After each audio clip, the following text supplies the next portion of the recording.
Assalamualaikum, apa kabar teman-teman di luar sana yang saat ini sedang menonton video ini?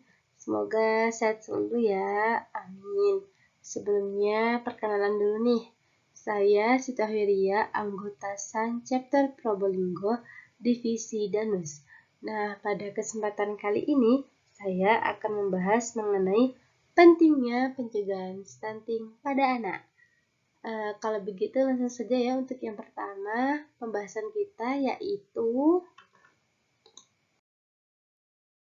definisi stunting. Apa itu stunting? Sebelumnya saya mau nanya nih, kalian tahu nggak apa itu stunting? Atau belum pernah mendengar stunting itu sendiri? Baiklah, saya langsung jelaskan ya. Jadi stunting itu adalah masalah gizi kronis pada balita yang ditandai dengan tinggi badan yang lebih pendek dibandingkan seusianya. Nah, di Indonesia sendiri stunting ini masih cukup tinggi berdasarkan data Riskesdas 2018 ya. Angka stunting masih berada di 30,1% ya. Kalau tidak salah nanti bisa dicek lagi untuk memastikan. Nah, angka stunting ini juga bukan tinggi di Indonesia aja, tapi juga tinggi di benua Asia. Nah, tentunya ini juga menjadi PR tersendiri ya buat negara kita. Kenapa? Karena angka stunting ini juga menentukan masa depan bangsa. Semakin tinggi angka stuntingnya berarti semakin banyak anak Indonesia yang terkena stunting. Nah, selanjutnya untuk yang kedua yaitu penyebab stunting. Jadi, seperti yang saya katakan tadi ya, penyebabnya itu yaitu kekurangan gizi kronis dalam waktu yang cukup lama. Yaitu di sini biasa disebut 1000 HPK atau 1000 hari pertama kehidupan.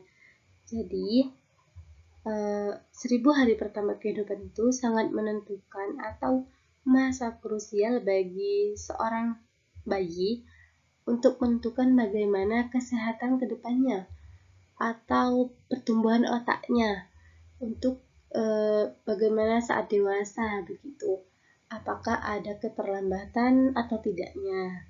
Nah, sebenarnya ya yang harus kita ketahui itu di sini bisa dilihat bukan saat bayi hanya pas udah lahir gitu loh untuk gizinya itu yang terpenuhi. Jadi harus dimulai saat kalau bisa pada saat remaja putri atau calon ibu itu sudah harus terpenuhi gizinya agar nanti anaknya itu tidak mengalami stunting ini.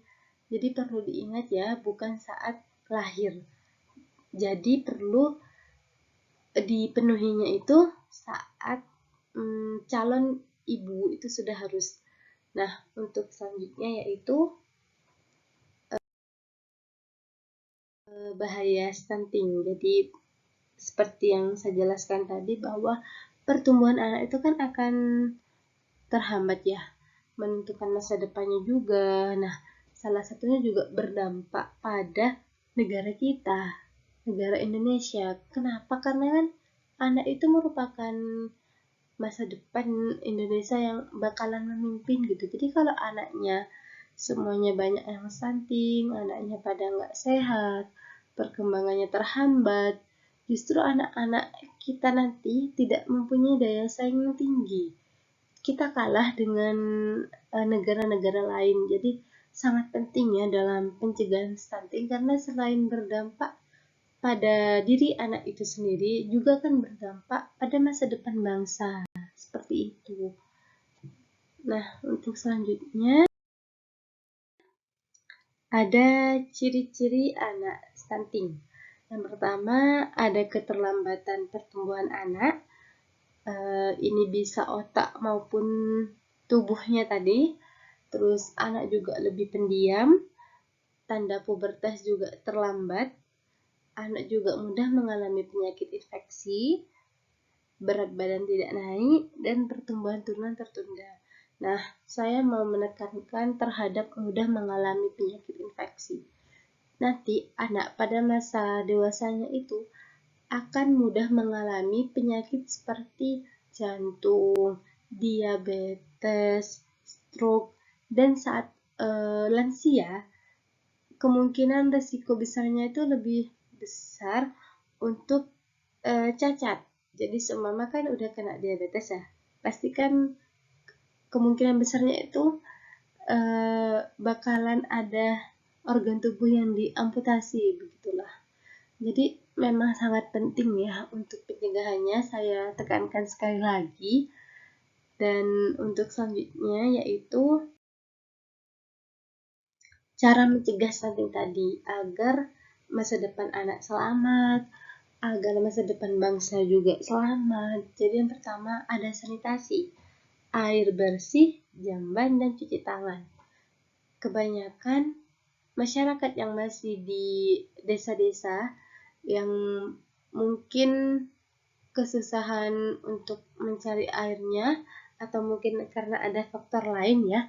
Jadi kan ada tuh biasanya sungai dijadikan MCK, mandi cuci kaskus, jadinya ya di sungai itu udah nyuci bajunya di situ, nyuci piring, BAB-nya juga. Jadi pasti kan akan mengalami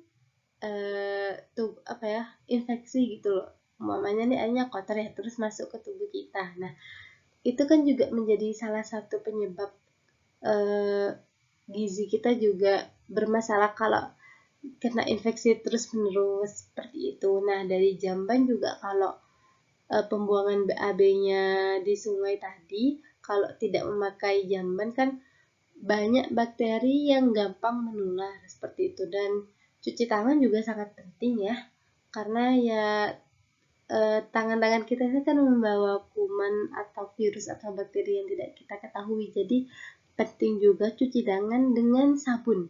Ingat ya, dengan sabun. Jadi percuma kalau hanya untuk cuci tangan biar basah gitu.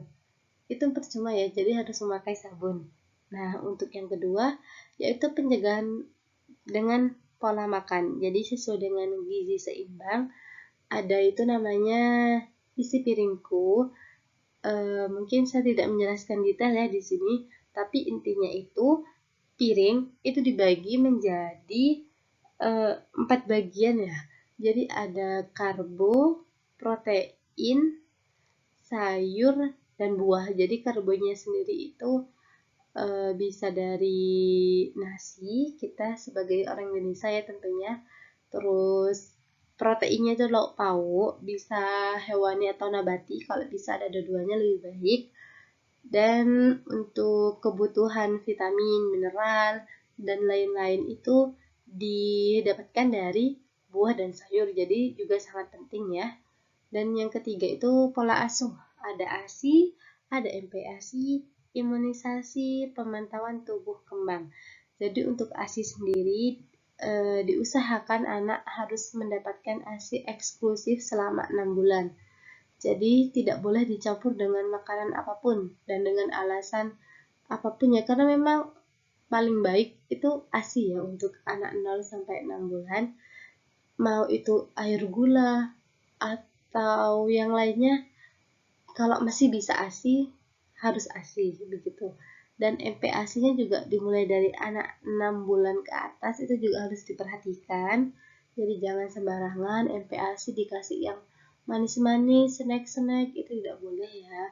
Terus ada juga imunisasi dan pemantauan tubuh kembang ini, kita harus membawa anak kita rutin ke posyandu seperti itu agar mendapatkan imunisasi dan kita tahu perkembangannya, apakah tinggi anak ini sesuai atau tidak dengan usianya. Jadi kalau ada masalah langsung diketahui, tidak terlambat lah begitu.